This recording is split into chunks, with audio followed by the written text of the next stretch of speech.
शिवसेना से बगावत के बाद एकनाथ शिंदे का पहला बयान आया है। उन्होंने कहा है कि हम बाला साहब के सच्चे शिव सैनिक हैं। बाला साहब ने हमें हिंदुत्व सिखाया है, हम सत्ता के लिए कभी भी धोखा नहीं देंगे।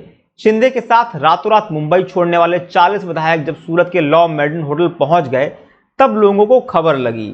सोर्सेस के मुताबिक मुंबई में सूरत गुपचुप पहुंचाने में बीजेपी के एक बड़े नेता का हाथ बताया जा रहा है। वहीं सूरत में बढ़ती सियासी हलचल को देखते हुए सभी बागी विधायकों को गुवाहाटी एयरलिफ्ट कराया गया। मुख्यमंत्री तक का फोन नहीं उठा रहे हैं। इससे सवाल उठने लगा है कि क्या उद्धव सरकार बचेगी या जाएगी। तो आइए आज के इस वीडियो में जानेंगे उद्धव सरकार पर संकट से जुड़े कुछ बड़े सवालों के जवाब। तो महाराष्ट्र में उद्धव सरकार के लिए एक नया संकट। उनके अपने एक विधायक बाकी 12 और विधायकों के साथ सूरत में मौजूद हैं। एकनाथ शिंदे आज 12 बजे सूरत के उसी होटल से प्रेस कॉन्फ्रेंस करेंगे, तब तस्वीर साफ होगी। बताया जा रहा है कि लंबे वक्त से वो नाराज चल रहे थे। खुद के साइडलाइन किए जाने से ये नाराजगी बढ़ी थी और भी कई एंगल्स हैं। इस वीडियो में कई जगह महाविकास अघाड़ी का नाम आएगा। जिनको नहीं पता उनको मैं बता दूं, महाविकास अघाड़ी या महाराष्ट्र विकास अघाड़ी, जिसको महाराष्ट्र डेवलपमेंट फ्रंट या MVA कहा जाता है, ये एक स्टेट लेवल पॉलिटिकल कोलिशन है जो 2019 में महाराष्ट्र लेजिस्लेटिव असेंबली इलेक्शन के बाद बना था। मेनली ये आता है under leadership of Uddhav Thackeray जो कि शिवसेना से हैं, शरद पवार जो कि NCP से हैं और सोनिया गांधी जो कि इंडियन नेशनल कांग्रेस से हैं। अब यहाँ पर एक सवाल ये उठता है, एकनाथ शिंदे कौन है जो अचानक बगावत पर उतर आए। 59 साल के एकनाथ शिंदे शिवसेना के कद्दावर नेता और फिलहाल महाराष्ट्र सरकार में नगर विकास मंत्री हैं। 2019 में उद्धव ठाकरे ने शिंदे को विधायक दल का नेता बना दिया था। उस वक्त माना जा रहा था कि शिंदे ही महाराष्ट्र के मुख्यमंत्री बनेंगे। हालांकि NCP और कांग्रेस उद्धव ठाकरे को ही मुख्यमंत्री बनाना चाहती थी। इस तरह शिंदे महाराष्ट्र के मुख्यमंत्री बनते बनते रह गए। पिछले कुछ दिनों से शिंदे शिवसेना से नाराज हैं। अब जो एक सवाल और उठता है वो ये है, एकनाथ शिंदे के बगावत की वजह आखिर क्या है। मुंबई से नागपुर के बीच बन रहा सुपर कम्युनिकेशन हाईवे फडणवीस का ड्रीम प्रोजेक्ट था। समृद्धि महामार्ग के नाम से इस प्रोजेक्ट को फडणवीस ने शिंदे को सौंप रखा था। उद्धव सरकार में भी ये प्रोजेक्ट तो शिंदे के पास था, लेकिन उसका क्रेडिट उन्हें नहीं दिया जा रहा था। शिंदे शिवसेना के उन नेताओं में शामिल हैं जो कांग्रेस के साथ मिलकर सरकार बनाने के खिलाफ थे।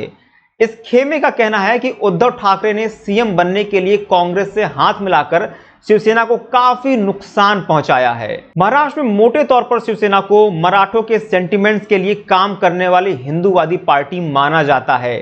पवार की NCP को मराठों की पार्टी और कांग्रेस की इमेज वहां पे मुस्लिम समर्थक होने की है। शिंदे का कहना था कि कांग्रेस की इस इमेज पर शिवसेना का वोट बैंक काफी कमजोर पड़ रहा है। शिवसेना, कांग्रेस और NCP की महाअघाड़ी सरकार बनने के बाद से शिवसेना में संजय राउत, अनिल देसाई और आदित्य ठाकरे की ताकत काफी बढ़ गई है। वहीं एकनाथ शिंदे खुद को दरकिनार महसूस कर रहे थे। अब एक सवाल और ये उठता है कि मौजूदा क्राइसिस की शुरुआत कहां से हुई। 10 जून को हुए राज्यसभा चुनाव से ही महाराष्ट्र में उद्धव सरकार पर संकट के बादल मंडराने लगे थे। महाराष्ट्र की रूलिंग पार्टी यानी शिवसेना, कांग्रेस और NCP के 3 और BJP के 3 उम्मीदवार जीत गए। देखा जाए तो महाराष्ट्र विधानसभा में BJP के पास सिर्फ 106 विधायक थे। निर्दलीय को मिलाकर के देखें तो 113, लेकिन राज्यसभा चुनाव में उसे 123 वोट मिलते हैं। इसका सीधा मतलब हुआ कि बीजेपी ने राज्यसभा चुनाव में सत्ता के 10 विधायकों को तोड़ दिया था।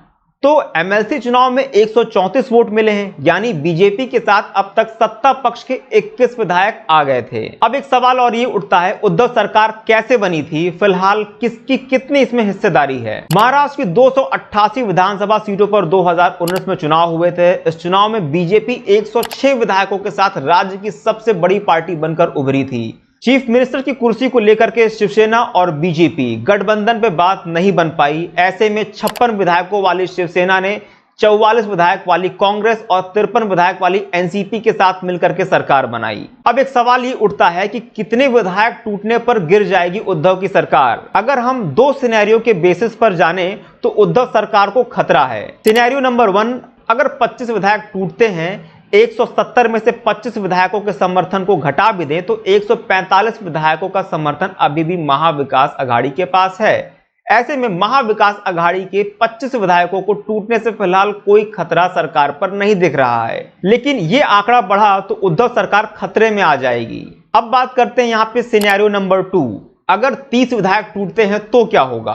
टोटल में देखा जाए तो 170 विधायकों को उद्धव सरकार का समर्थन है। ऐसे में 30 विधायक टूट भी जाते हैं तो ये आंकड़ा गिरकर 140 हो जाएगा। वहीं बहुमत का आंकड़ा 144 साफ है। महाविकास आघाड़ी सरकार गहरे संकट में फंस जाएगी। अब यहां पर एक सवाल ही उठता है, उद्धव सरकार की गणित बिगड़ने में बीजेपी का क्या रोल है? तो बीजेपी का अब तक ऑफिशियल स्टैंड यही है कि इस मामले से उनका कोई लेना देना नहीं है। ये शिवसेना और महाविकास आघाड़ी का इंटरनल मैटर है। हालांकि 2019 चुनाव के बाद से महाराष्ट्र में बीजेपी पहले भी सरकार बनाने की कोशिश कर चुकी है। जब सुबह सुबह अजीत पवार को बीजेपी ने डिप्टी सीएम की शपथ दिला दी थी। बीजेपी का मध्य प्रदेश और कर्नाटक समेत दूसरे राज्यों में सरकार बनाने को लेकर के जो आक्रामक पॉलिसी रही है, उसे देखते हुए ये नहीं कहा जा सकता है कि इस पूरे मामले में बीजेपी की कोई भूमिका नहीं होगी। महाराष्ट्र में राज्यसभा और विधान परिषद के चुनाव में बीजेपी के पक्ष में क्रॉस वोटिंग होना इसका एक सबूत है। अब एक सवाल और ये उठता है कि अगर उद्धव सरकार गिर गई तो आगे क्या होगा? अगर महाविकास आघाड़ी से 30 विधायक अलग हो जाते हैं तो सरकार माइनॉरिटी में आ जाएगी।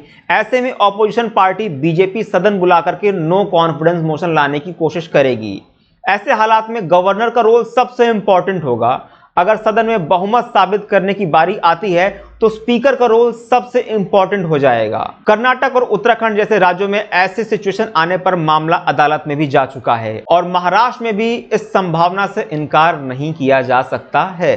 उम्मीद करता हूं आपको वीडियो इन्फॉर्मेटिव लगा होगा। ऐसे और भी वीडियोस देखने के लिए आप मेरे इस चैनल को सब्सक्राइब कर सकते हैं। मिलते हैं हम लोग अपने अगले वीडियो में। बहुत बहुत धन्यवाद।